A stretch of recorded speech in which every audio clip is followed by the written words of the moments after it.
We produce a report that considers extremes and divergence in key economic and financial market variable relationships.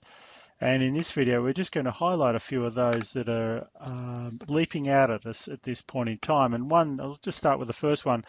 One area of focus for a lot of investors has just been on the duration of this US economic expansion with the revisions to 2.1% growth for the September quarter. This is now the 41st quarter of consecutive growth. So this expansion continues. As the chart shows here, these are the average compound annual growth rates in each of the previous expansions. And this one, while it's been the longest, it's been the slowest at 2.3%. Per annum, and you can see what the comparisons are back in time. So longer but lower. The blue line below is just looking at the Fed funds rate relative to neutral, and we can see that the gaps in the expansion obviously will be the recessions that have occurred, and they've typically been associated with the blue being in a slight positive territory, that is Fed funds being above what was estimated to be neutral. Happened obviously in 06, 07 early on, but during the sort of the late 90s, in the late 80s, and then we go back to the early 80s where it spent quite considerable time above what was perceived to be neutral. So we could put this into context and talk about the length of expansion, and that's been supported along the way by policy being very easy. We got to a stage during the course of late last year where policy arguably was either in line with neutral, maybe a little bit above, maybe a little bit below, but not clearly above neutral policy settings, and so the expansion continues. So moving on, well, actually, before we do, one of the other interesting developments that does often get overlooked is just the low volatility nature of this economic expansion. So if I'm going to add that's the blue line now. So this is just looking at the standard deviation of growth over a year, over a rolling 3-year period. You can see there it's sort of sitting at well below 1%. So extreme lows, back to levels really that we saw in the second half of the 90s during that long expansion as well. You can see where it kicks up obviously during the recessionary periods. As I said, these are rolling 3-year numbers. So low, steady growth, very low volatility with policy arguably not even at neutral levels. So let's just now highlight some of the other sort of key areas of divergence in markets at the moment. I suppose related to this, we can look at trends in unemployment and the equity versus bond return ratio. Let's just make this a bit easier to see. So just to describe what's happening here, equity bond ratios, this is global equities versus global bonds. When the blue line's moving up, that's an outperformance of equities, and the red line here is the G7 unemployment rate inverted over on the right-hand scale. So the good thing about this, although we talk about unemployment being a lagging indicator, it is one of those indicators that does, once it moves in a certain direction, tends to trend in that direction for quite some time. Yes, there's a few squiggles along the way, but broadly a trend remains in place for quite some time. And so what we've seen during this very long expansion is that's the red line there. We've seen now 3 times where the markets have had doubts about the continuity of this expansion, certainly during the 2011-12 period associated with the sovereign debt crisis, or European debt crisis in particular.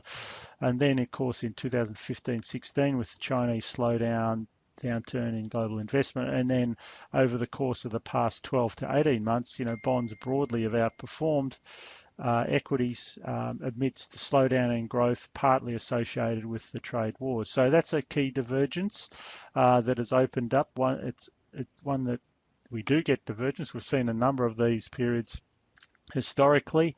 Certainly 1987, the market got very excited only to fall back, although at the end of the day, the economic expansion continued and equities reasserted themselves over bonds. And we've seen similar relationships over time. So that is a divergence. The cycle at this stage does remain intact. Yes, there's question marks over it, but the equity versus bond ratio is already sort of priced in, I suppose, some sort of end to that trend in the cycle. Moving on to a couple of other areas of divergence, we'll look at small caps, global small caps. Relative to global equities. And so this is the blue line. So we're looking at, this is relative performance over 12-month periods. So global equities have underperformed, blue line down here, by about 5% over the last 12 months. So this is quite a poor outcome for global small caps over the last 12 months, I suppose, as growth stocks have been in the focus. Similar levels of underperformance back in 07, 08. The red line on this chart just looks at the number or the proportion of central banks that have eased, in fact, over the past 3 months. And that moved up, obviously, from quite a significant number that were tightening through to quite a significant number that are actually easing in net terms. So that historically has provided a little bit of a lead on the performance of, growth or risk, and in particular small caps versus large caps. So a big divergence has opened up there with central banks easing and the relative performance of small caps so far lagging considerably. Another area of divergence is closer to home is the currency, the Aussie dollar, and the terms of trade relationship. Most models of the Australian dollar will incorporate a terms of trade or commodity prices and also interest rate differentials. And so, and the relationship is broadly held up over a period of time. More often than not, the trends in the terms of trade have also been correlated with trends in interest rate differentials. However, as we know, since about 2018, we've seen okay commodity prices, but clearly deteriorating interest rate differentials, and interest rate differentials have ruled the day when it comes to the Australian dollar. So big divergence has opened up with the commodity part of the relationship, suggesting that if the interest rate differential story fades, then it starts to present some upside to the currency, but we're not quite at that point just at the moment. A couple of other areas, high yield spreads have shown quite considerable divergence. The equity market did give up a fair bit, certainly relative to bonds, but it gave up a bit when the economy started to turn down during 2018. But high yield spreads really didn't reflect that. And so on this chart, we just look at the ISM index on the right-hand scale, and the red line is just the high yield spreads. And that is inverted. And so typically, what you've seen in the past is, spreads broadly follow patterns in the economic cycle, and that's what you might expect.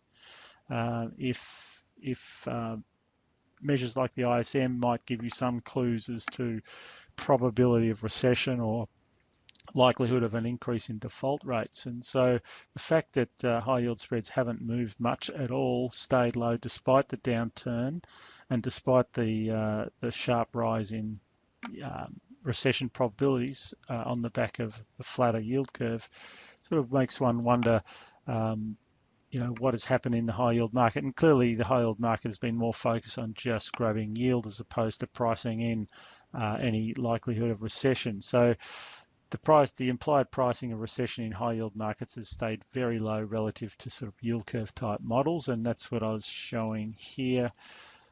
This chart just shows the high yield spread down here at around about, that's about 400 basis points at the moment, and the red line there is the New York Fed recession probability series, which got to about 40%, is now back into the 20s. So a big divergence has opened up, or has been in place there for quite some time.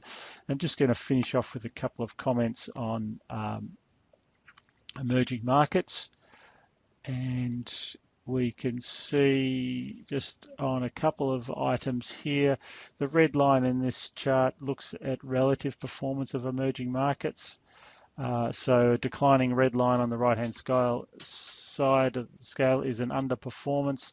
A rise is an outperformance. We saw that during 2015-16, and this has been an underperformance. The blue line just shows the relative earnings revision ratio, comparing EM earnings revisions relative to global developed equities. And after deteriorating quite sharply during 2017-18, it started to push up. So it's a little bit of a divergence that's starting to flow through on that, and we can sort of show this in a slightly smoother fashion, just looking at 6-month change in forward EPS growth, and the blue line is for EM, the red line is for developed markets. And so that's shifted, although they're both in negative territory, the recent improvement in EM has been much greater than that of developed markets.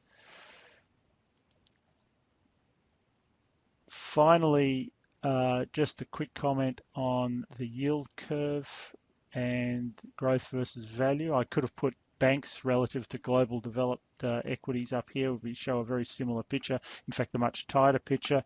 I just broadened this out to include growth versus value at the global level and the yield curve. So yield curve's on the right hand scale and growth is just as a ratio to value. So basically with the declining yield curve, declining bond yields, flattening yield curve that went with it, all the time growth has been okay.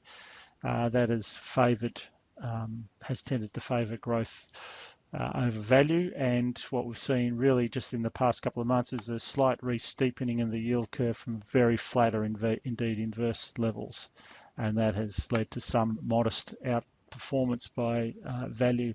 So there's just some of the highlighted areas of divergence and extremes in markets. Thank you.